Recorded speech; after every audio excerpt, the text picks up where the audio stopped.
আসসালামু আলাইকুম ওয়া রাহমাতুল্লাহি ওয়া বারাকাতুহু। সম্মানিত ভিউয়ার্স, সৃষ্টিকর্তা সকল ধর্মের ভাই বোনদেরকে ভালো রাখুন এই বলে আমার বিস্তারিত ভিডিও শুরু করছি। তিনটি বিষয়ের উপর আজকের ভিডিও। 1 নাম্বার পরিকল্পনা করা, 2 নাম্বার কাজ করা, 3 নাম্বার ঠিকমতো পরিচালনা করা। আপনি যদি যে কোনো কাজে পরিকল্পনা না থাকে, ওই কাজ আপনাকে সফলতা আনতে পারবে না। এই জন্য পরিকল্পনা এমন হওয়া চাই যেন ভবিষ্যতে এই কাজটা দ্বারা আমাকে উপরে ওঠা সাহায্য করে।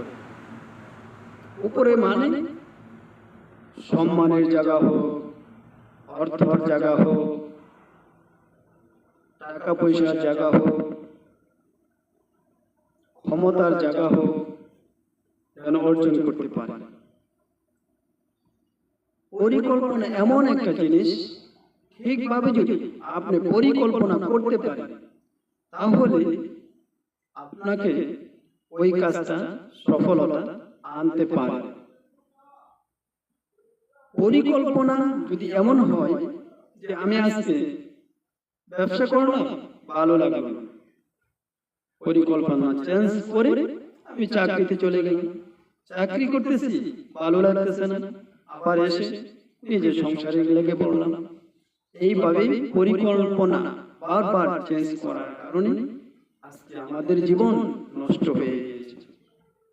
জীবনে সাফল্য অর্জন করতে পারি না, যার কারণে সমাজের কাছে তুচ্ছতা ছিল, ফ্যামিলির কাছে, পরিবারের কাছে সবাই আমাকে তুচ্ছতা ছিল।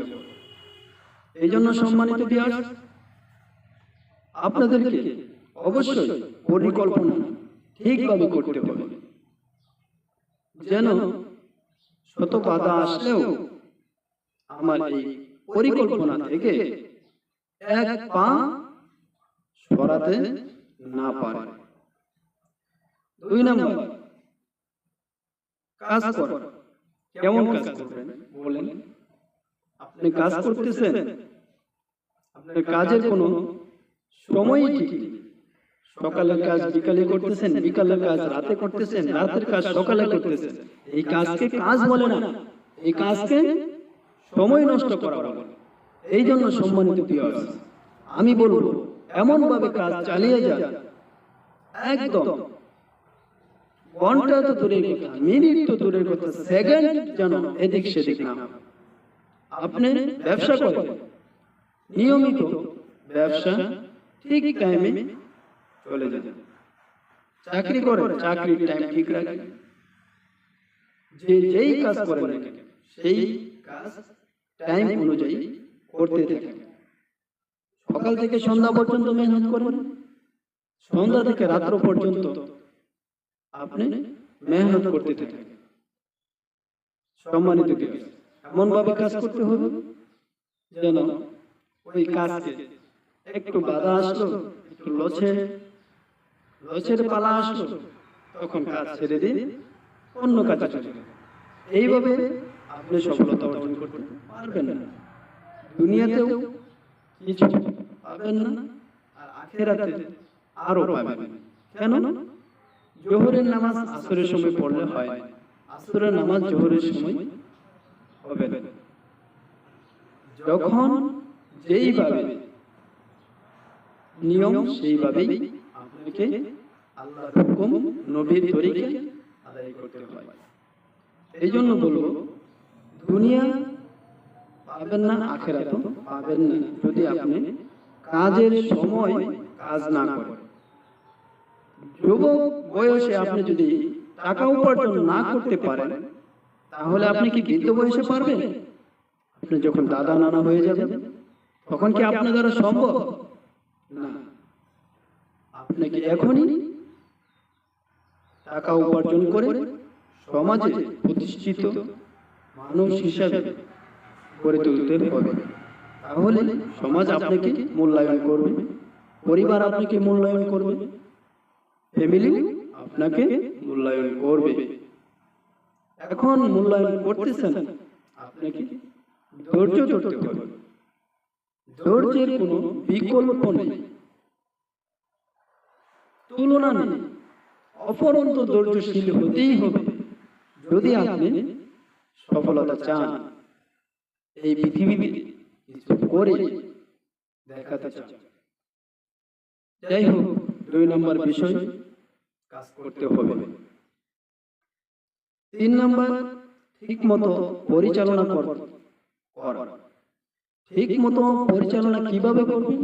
আপনি যেই কাজটা করতেছেন, এই কাজে ভালো মন্দ, লাভ লস সব কিছু আপনাকে খেয়াল রাখতে হবে। ব্যবসা করতেছেন, ঈদের সময় আপনার বেচা কিনা বেশি, ঈদের আগে মাল কিনে রাখতে হবে। এর জন্য টাকা জমা রাখতে হবে। ঈদের মাঝে শ্রমিক বেশি লাগে, শ্রমিকের ব্যবস্থা করতে হবে। সেল বেশি দিতে হবে, ক্রয় বিক্রয় বেশি করতে হবে। সমস্ত কিছু ঠিক রেখে আপনাকে পরিচালনা করতে হবে। হ্যাঁ, সারা বছর আপনি ব্যবসা করতেছেন, একজন শ্রমিক, ঈদের সময় একজন শ্রমিক, তাহলে হলো না।